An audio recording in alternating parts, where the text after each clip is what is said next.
Hey, what is going on, guys, and welcome back. We are going to, in this video, complete the last two exercises that you find in section 1 of part 5. The section is called More Lists. We're down to the last two exercises. Here at the bottom of the page, the first one that we'll cover is called Sudoku check block. Now we're instructed to please write a function named block correct, which takes a two-dimensional array representing a Sudoku grid, which will be this first parameter, and two integers referring to the row and column indexes of a single square. So the row number parameter and the column number parameter, which are both integers, as its arguments. Rows and columns are indexed from 0. The function should return true or false depending on whether the 3x3 block to the right and down from the given indexes is filled in correctly. That is, whether the block contains each of the numbers 1 to 9 at most once. Notice that this function does not strictly follow the rules of Sudoku. In a real game of Sudoku, there are only 9 blocks to check, and these are located at indexes 00, 03, 06, 30, 33, 36, 60, 63, and 66. Such restrictions on indexes should not be implemented here. So this is what our test, they give us some test data here.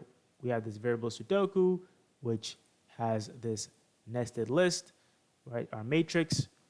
Then when we call the print function, which takes the block correct function that we're going to define, we pass the Sudoku, reference to our Sudoku, and the index is row number 0, column number 0, as well as call it a second time with row number 1 and column number 2.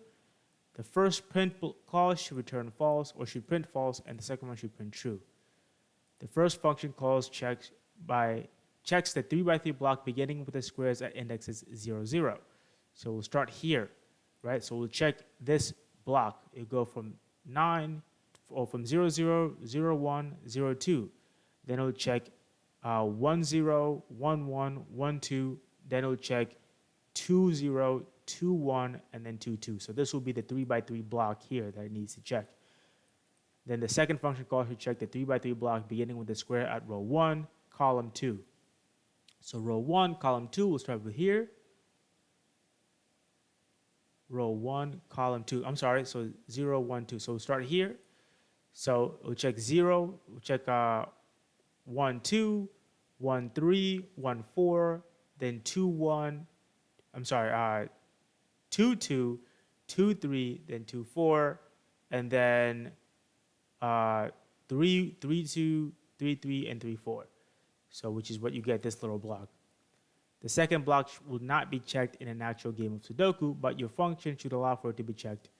So I'm gonna open up a Sudoku grid so we can take a look at it. Oh, wow, that's really tiny. Okay, there we go.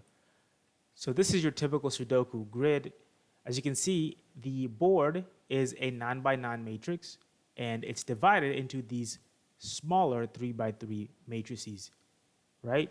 Now, in Sudoku, as we've learned, we're not gonna be, again, we don't really need to know this, but just to help you build a better understanding about what we're gonna be doing in our solution, in a typical game of Sudoku, the way to win is by ensuring that each row and column is properly fixed by the numbers 1 through 9, and those numbers need to appear only once in each row and each column. So if I was to put a 1 here, then 1 cannot show up again to the right or to the bottom, right? Then I have to fill in the other missing numbers. Since we have 5 here, I can put a 2 here, but 2 can't show up again here, and it can't show up again here. Furthermore, we also can't have numbers repeating within the 9x9 block here. So, these 3x3, sorry. So if I was to put a 1 here, 1 can't also show up here because it's available, right? I can still put a 1 here and I can still put a 1 this way. But I won't be able to win because 1 would have already shown up here if I was to fill in this cell with the number 1. Now, our function needs to be able to check 3x3 blocks given from any starting position. So if I was to be given this index, for example, then I need to be able to check this index, the next two columns, and then go to the next row, check that index and the next two columns, and so on and so forth. So any 3x3 grid or square or block from our given index position, that's what we're solving, okay? So that needs to be evaluated to true, right? So if this is valid, then it returns true, and if it's invalid, then it returns false. So that's what we're doing. So any given index here, right, we don't have to worry about the edge constraints. For example, if I was to start here, if this was our given index, then I can't check any other columns after this because this is the last column in our Sudoku board. But I can check to the bottom. So regardless, this wouldn't be able to work, right? But we don't need to worry about our function being able to evaluate that. Or let's say, for example, we were given an index down here, right? We can check to the right, but we can't check any extra rows below it because this is the last row in the board. But our function needs to be able to check anywhere, right? We just don't have to worry about any edge constraints, like starting from the edge of the boards or starting close to the edge of the board. Maybe we're starting here. We can check to the right. We can check one more row to the bottom, but we can't check the third row beneath the edge of the board. Okay, so hopefully that makes sense. And another way to visualize our Sudoku grid here, the way we've been writing matrices in Python so far has been in this format where we have a wrapping list and then each row is a sublist. But this is also another way you can visualize it, right? You can have this wrapping grid, this wrapping list as the outer list, and then each block can be a matrix, can be a sublist itself, or you can keep it by the rows, you can keep it by the columns. You can write it in each way that you want, but that's just another way for you to visualize this a little bit better, right? If you were to look at this as if it was a Sudoku board, then our first block will be right here, right?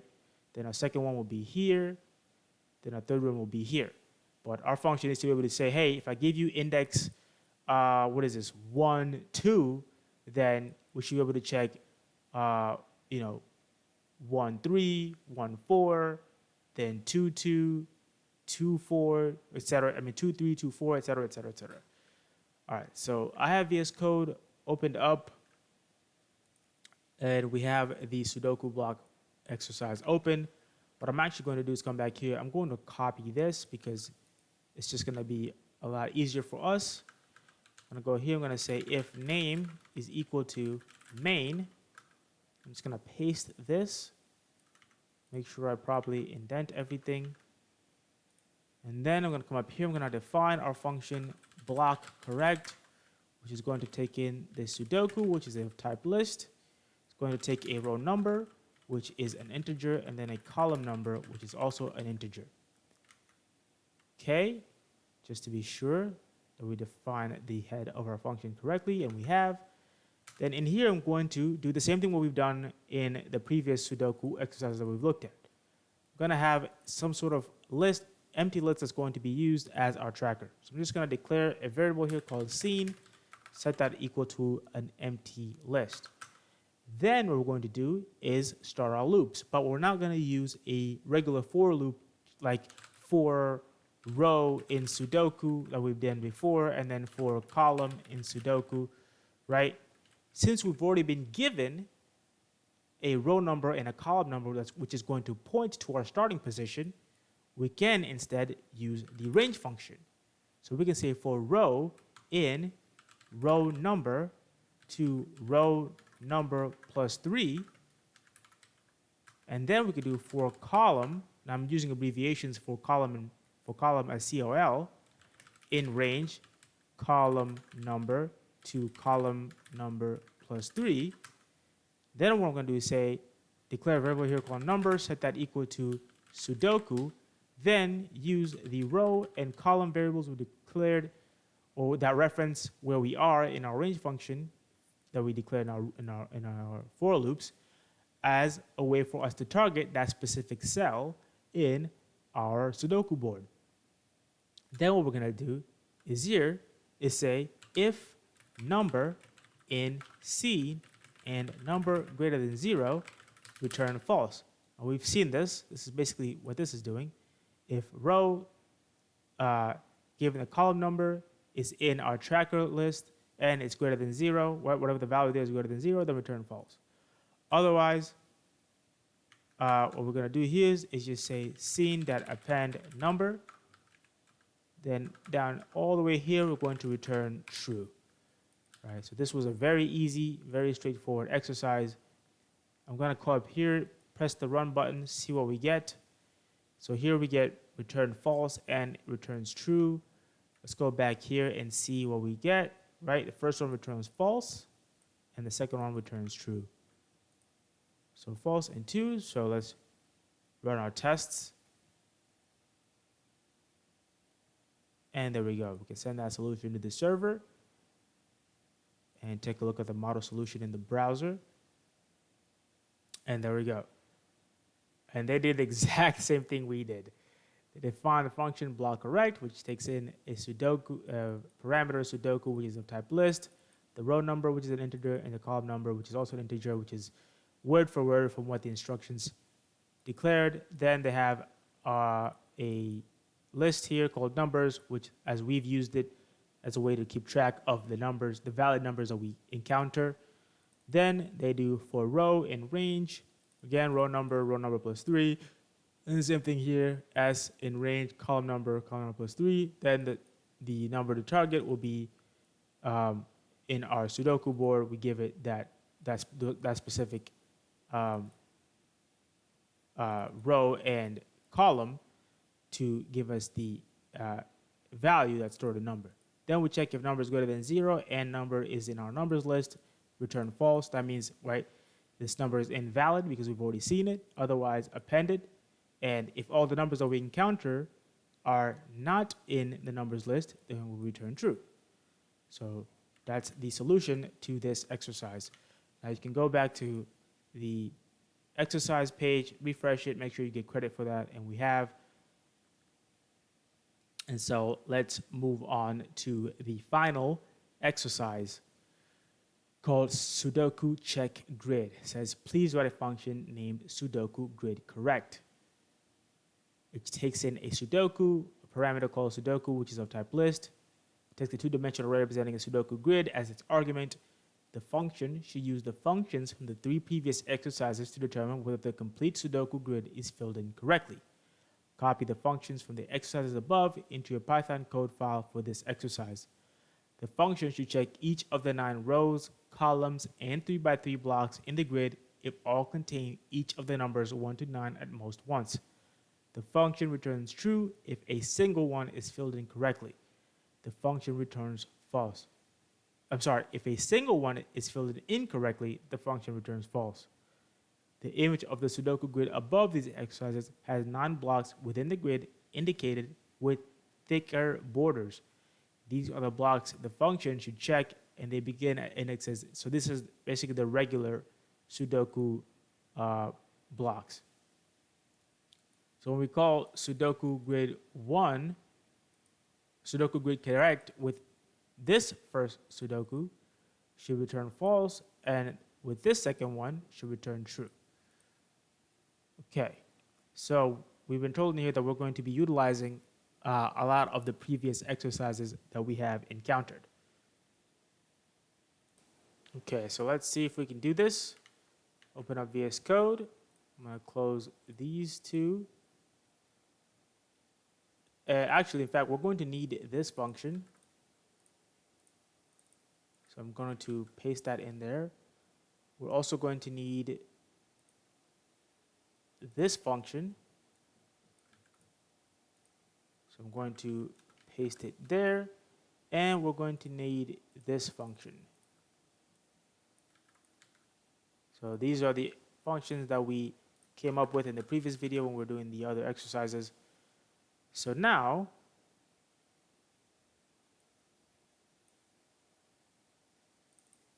oh, I'm sorry. I was pasting these in the wrong place. There we go. So now what we're going to come down here is we're going to define this function called Sudoku grid list, which takes in a list. Sorry, Sudoku grid correct. So define Sudoku grid correct. And what this is going to do is check the rows. So we're going to call the row correct function, check the columns. We're just going to check every column and then call the block correct. And then if all three return true, then we're going to, or not if all three return true, but if all pass, then we return true, is what I meant to say. So what we're going to do here first is check rows. So we're going to say for row in range 9, right? Because we have 9 rows to check. Then what we're going to do is if not row correct, then Sudoku row, right? Because this took in a Sudoku and it took in a row number. Then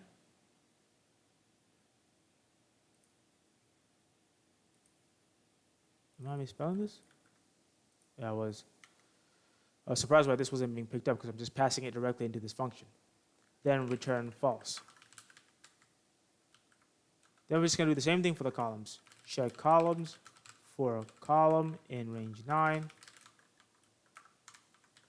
If not column correct,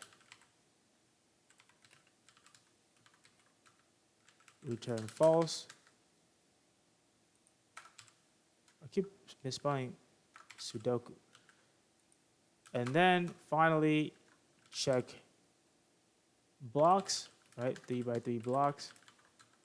We're going to say for row in range, we're going to start from 0 to 9, then jump by 3. Remember in the range function, you tell it where you want to start, you tell it where you want to end, and how many steps that you want to jump. So we want to jump 3 steps to make sure that we are only targeting every next 3 by 3. So we're going to start here, then jump 3 times, 0, 1, 2, right? Or I should say 1, 2, 3.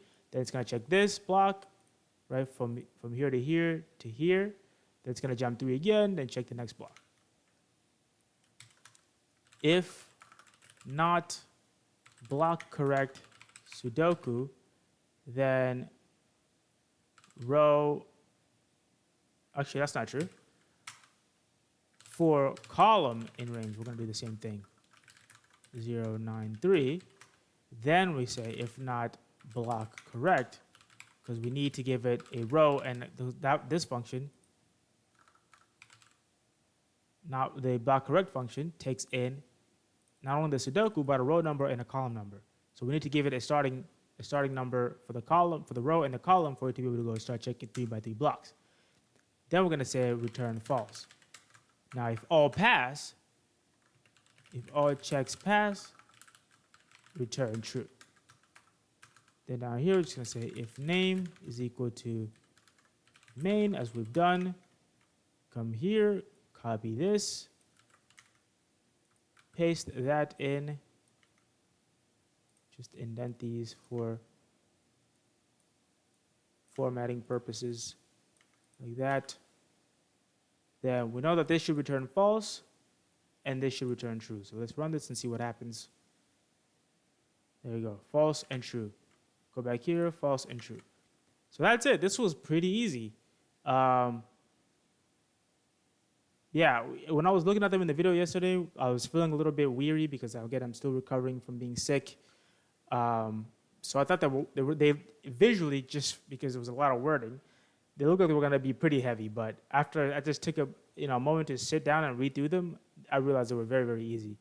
I think the difficult thing for people is that, especially in Python, is sometimes not just Python, but in programming, is remembering all the skills and tools that you have already.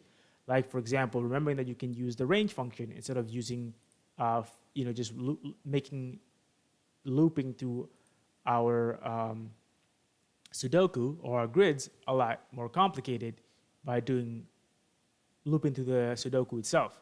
Right, but we can use the range, like what we've done here in the block correct, or what we've done over here to,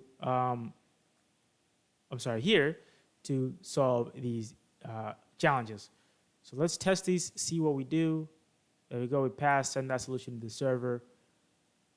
There we go, let's take a look at the model solution as well. And there we go. They just paste it again, these same functions that we've covered, the model solutions that we've covered in the previous videos. And then they do the same thing we did. Now they did 0 to 9. Well, we just did up to 9. Now, if you remember, in Python with the range function, right? If you don't define a starting number, then Python is just going to assume that you are incrementing, right? You started from 0 to 9. So this is the same thing as, so range, and you only pass a single number is the same thing as writing this, right? But if you wanted to start at 9 but decrement, then you would have passed -1. All right, anyways, so yeah, so you can do it this way. For the sake of consistency, we'll do it this way as well, just so we can see it here, right? Consistency. But yeah, so they did in the model solution, but they did the exact same thing that we did, right? If not, basically, if this isn't successful, return false, right? Because when we're calling this, if it returns false, right? If the function call here returns false, then we need to return false because we're not storing this anywhere for us to be able to use it. So we're going to return false manually. Same thing here, again, the same thing that we did, and the same thing here, exactly the same thing we did. And if all three don't return false, then we return true, and that means that our Sudoku grid is correct. So that's it. Those are the last 2 exercises in the first section. Again, sorry that I broke it down into 3 videos. I was generally hoping that I was going to be strong enough to do them both, all the exercises that were remaining in one video. But, you know, like I guessed in the previous video, this was only going to take us about 20 minutes, and it did take us exactly 20 minutes. We just are yapping a little bit more and covering the model solution. So we've gone over just a little bit. But if I was to put them in the previous video, we would have been well over an hour into the recording, and I was just not really feeling too good. So I decided to chop up these last 2 exercises, even though they were pretty easy, I think, to do. So let me know if you have any questions in the comments below. Solutions will be up on GitHub. The link will be in the description. If you have any questions, like I mentioned, just let me know in the comments below, and I'll be more than glad to help you further understand. In the next video, we're going to start section 2 on references. And yeah, it's looking like a lot of reading material, and then followed by a whole heap of exercises towards the end. So yeah, but that's what we're going to do in the next video. That will hopefully be posted tomorrow, Wednesday, July 8th. If not, it'll be up on Thursday, July 9th. But it will be up this week. Being able to upload at least 2 videos this week is already good enough. I'm not saying that it's adequate, but it's a lot better than what I was doing the last couple of weeks, only uploading like 1 video. So if we can get to 2, 3, maybe even 4 videos this week, that would be awesome. We'll get through part 5 pretty quickly. There's only 4 sections in here. So I think part 5 might be one of the fastest sections that we go through, depending whether or not the content isn't too complicated, whether I need to ramble on. There's one thing that I wanted to ask. Actually, I'll ask that in a separate shorter video that I'll upload as well along with this one. But yeah, I'll just end it at that last note. If you have any questions, again, leave them in the comments below. Check out the GitHub repository. All solutions that we've covered so far are up on there. Give it a star. Give this video a thumbs up. Please subscribe. Your support has been tremendous. I appreciate every single one of you for sitting down and watching, even if it's just for a couple of minutes. Again, your support means so much, and it gives me the encouragement to continue to make these videos, knowing that I'm helping at least a couple of people who are also taking this course. All right, I'll see you guys in the next video where we're going to start section 2 of part 5, talking about references.